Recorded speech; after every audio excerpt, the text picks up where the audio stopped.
Hey everybody, Ben Garrett here at Spirit Ben, the Ole Miss Spirit, OMSpirit.com, affiliated on 3. That guy that Lane Kiffin approached after the Egg Bowl, that's me. Your friendly neighborhood ginger Shrek, Ben Garrett.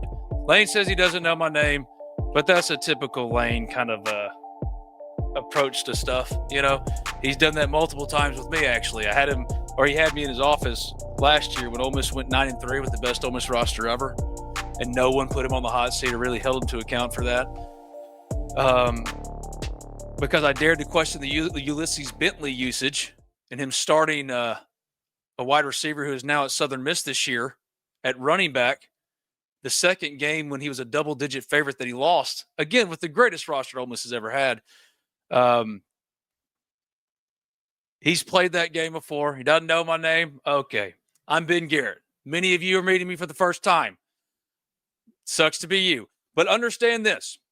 I did not call Lane Kiffin a hoe. Now, can we take a moment to appreciate how absurd that sentence is? I, Ben Garrett, did not call Lane Kiffin a hoe. I did use a line from a Ludacris song, initially attributed incorrectly by me to Project Pat, the greatest rapper of all time. Mista Don't Play, the greatest album. Yes, I did quote a line that said you can't turn a hoe into a housewife. Hoes don't act right, but it was about Lane Kiffin's disloyalty over the last handful of weeks. And his other coaches like Kurt Cignetti, Dan Lanning. Pick your guy. Clark Lee today, 6 years committed to Vanderbilt. And Lane has openly flirted with other programs, but worse than that, he's rubbed the noses of Ole Miss fans and their loyalty. He's rubbed their faces in it with trolling online, Kiffin 2026 hats. You know, all the stuff he's done. Ole Miss has only wanted you to ever say, hey, Lane, or for you to say, hey, Ole Miss, you're enough, but you couldn't do that. You couldn't do that. So this is what this is going to be. I'm going to give you 15 minutes of a response. Number one, let's clear some things up. Number one, I didn't call Lane Kiffin a hoe. Great sentence, and it's true. I used the metaphor clunkily. Is that a word? You can't turn a hoe into a housewife. Hoes don't act right. But it was more about the disloyalty of the last couple of weeks, including the brazen moves of sending family members on information gathering missions to Baton Rouge in Gainesville, and then have the gall to say, "How dare you ask about it?" But that's neither here nor there. It's been a hit to the pride, yes. When y'all say I cowered, I disagree. As someone who's dealt with a hot-headed nature for most of his life, but has really worked hard, particularly God has interceded for the last 2 years. I was proud of the way I handled it in the moment. That's what's so bad. It's like, dang, I put my hand on this man's shoulder. I listened. I didn't react emotionally. I came back and I wanted to respond, and he's already headed up the tunnel. I wanted to talk to this man. It's the first time Lane's ever really approached me one-on-one in a while, outside of bringing me to his office last year, me producing his son's podcast, or in the press conference, asking him questions that Ole Miss fans want to know, like, are you staying? And it's Friday night after the Egg Bowl. Ole Miss is 11-1, and we're talking about the latest episode of Keeping Up with the Kardashians because this is what Lane does. He has no regard for the local media. He never has. We're beneath him, and that is fine, honestly, because it's just allowed us to cover him when we get those opportunities. But don't be disingenuous. Don't lie. Don't propagate a lie. First, that I called you a hoe, or secondly, that we don't talk to you 3 times a week. And I'm one of the few ones that ask questions every single time. Should I have emoted more, folks? Should I have fought Lane Kiffin? If everything is wrestling, I'd have clotheslined him. That's not, first of all, I think all of y'all could whoop my ass. I'm under no delusion. And here, get something right. All right, a lot of y'all think like I'm a 20-year-old. I'm 40 years old. Sure, I didn't get abs. All right, but what I did get was a youthful face that still gets carded for, alcohol, of course. But I have 2 kids, been married for 15 years, been doing this job for 20. I'll be here, hopefully, because this is all I've ever wanted to do. And I have an unbelievable corporation I work for, but I'm a salaried employee. I don't do it for clicks. I do this job because this is what I prayed to God for it. He gave it to me. So I plan to be here as long as y'all will have me.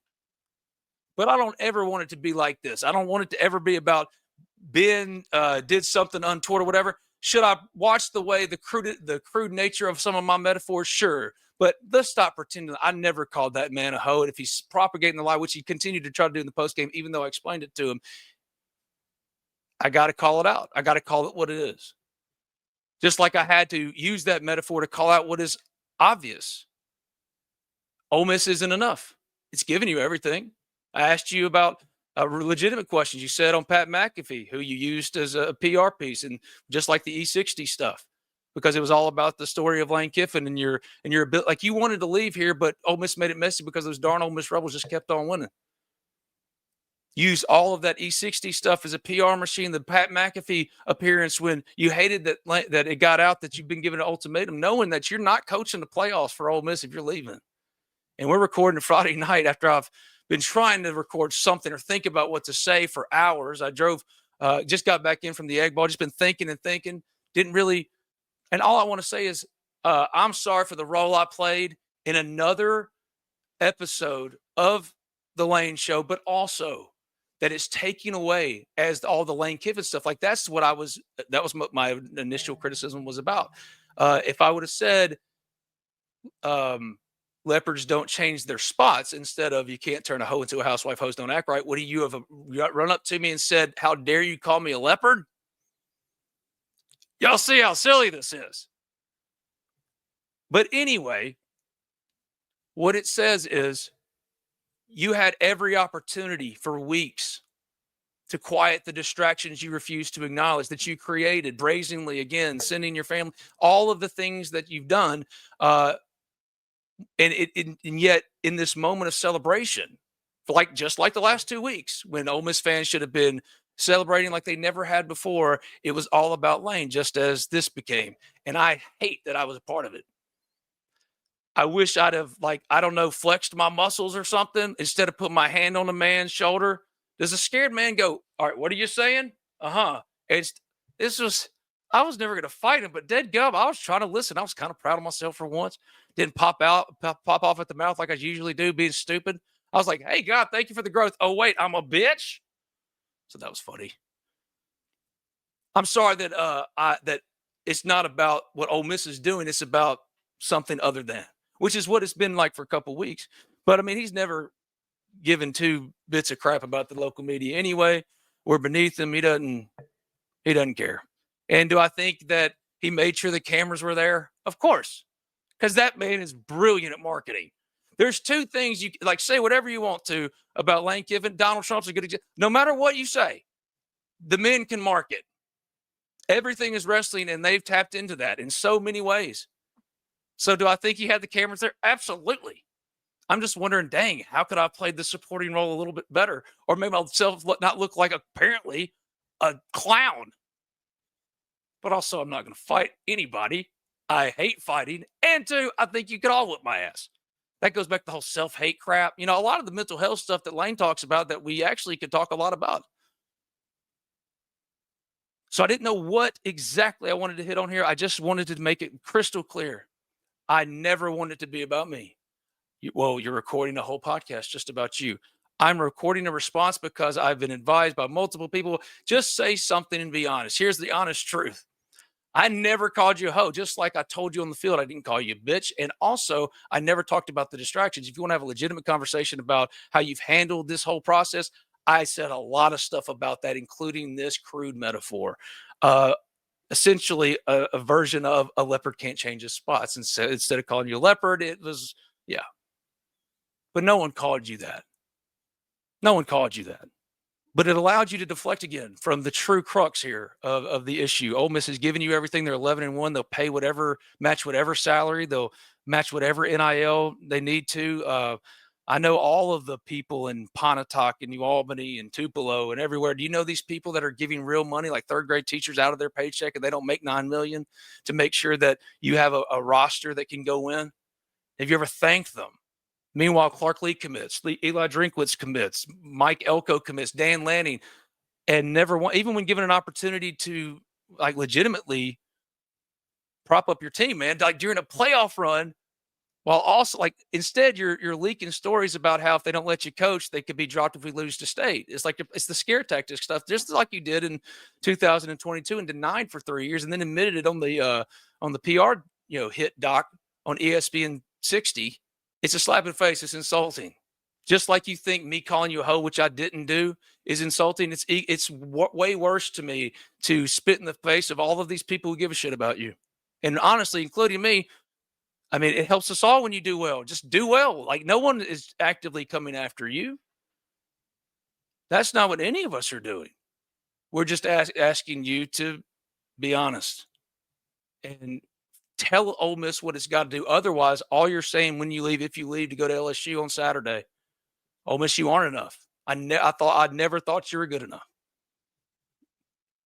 If you want to push back against that, come on the podcast. I would love to have you on. You've had a standing invitation for 6 years. You've been on once, and I appreciated it. I would have loved to continue our conversation from the field. Never, ever going to fight, folks.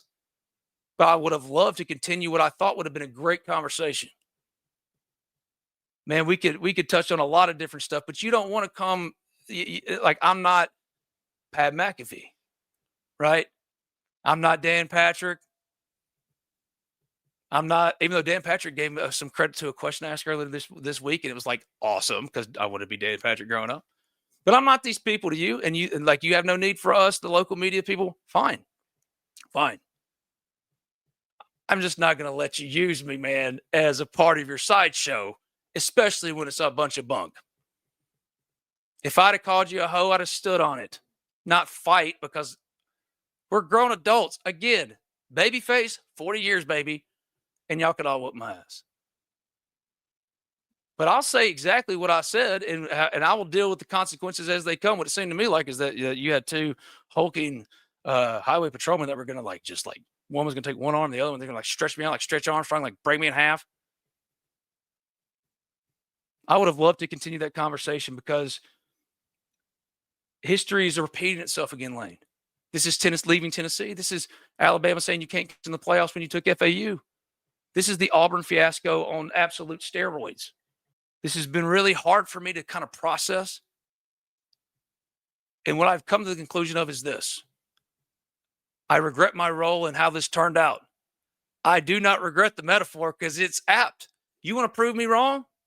Stay. You want to prove that you understood what I was actually saying and not latching on to me. I never called you once a hoe. I did say or question your loyalty, your commitment, and the fact that this is the conversation out the egg. But anyway, you want to prove me wrong? Stay. Otherwise, what did I say that was so bad? If you acknowledge that you're lying, I didn't call you a hoe. At the very least, an incredible misrepresentation of what I said. You got the bully pulpit. I'm just asking you, come hang out and talk to me fairly and equitably. And maybe I got to emote even more my stupid redheaded face so that people won't call me a pissing down my leg little punk. When I said on my postgame show that no one's scared of Lane Kiffin, y'all, that's not because I said, oh, yeah, if he bows up on me, I'm going to kick his ass. I don't fight. I am a pacifist. But I'm not afraid to say, hey, man, what you're saying is wrong. And here's what actually happened. And this is what I meant. And if you can't get that, that's cool. But let's stop playing games, man. Stop deflecting. Finally, you're admitting. You said it in the postgame. Well, I guess I got to make a decision now. Yes. Prove me wrong. Hang around. If not, what are we even mad about here?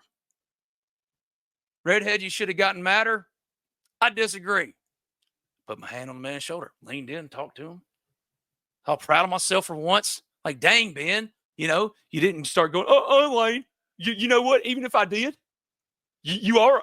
I didn't do anything. I just listened. Wanted to respond. He's gone. Well, it's put Hansy highway patrolman who eyeballed me in the press conference. So I stared back at him, He keeps staring at me like, look at this little. I'm telling you, he could have killed me. He's like, look at this little, whatever he wanted to call me. I would eat him. So I just stared back. I'm sorry that this happened. I'm not sorry for the metaphor I used. I'm sorry for how way it was interpreted. Please come on. Let's talk about mental health stuff, self-discovery. Let's talk about whatever you want to talk about. You love to argue semantically. Ole Miss didn't give you an ultimatum. Sure seems like an ultimatum. Like you got to have some answer tomorrow. You called me a hoe. You called me a bitch. No. I did say crudely. We can all question your loyalty. Ole Miss is by far the place you've been at the longest, 6 years. Every other, you never lasted past 3 with everybody else, and you try to get out after 3 in 2022. And you would quite literally set a new precedent. No one will have ever done what you're about to do potentially. Let's talk about those things. Not lie. Not make stuff up. Not turn on the cameras to make sure we get cut a good promo. At least let me cut a promo back. Dude, I could cut a WWE promo. We could have planned it all out. What I'm not going to do is be dishonest or run from the fact that this is who you get. I'm the same to everybody. Is he really that loud? Mm-hmm. I love hard. I talk loud. But I don't demean people. I don't disrespect them because that's truly Bush League. Bush League is when told what it meant, then going, I don't even know your name. That's pretty Bush League. And if I'd have called you a hoe, Bush League. No one did. So prove me wrong. Stay at Ole Miss. Sit down and talk to me. Let me ask you about this process for 2 weeks. Or can I not move or advance your own agenda? Like when you leak stories about how if Ole Miss loses to Mississippi State and Lane isn't the coach, they're not going to make the playoff. Oh, where did that originate from? This ain't that serious. Everything is wrestling. I just hate that I didn't get to cut a proper promo. Come on, Talk of Champions. I'm sorry to all of you that got wrapped up in another thing that isn't just about the game. Be good. I'll see you soon. And Ole Miss coach is calling me. Take care.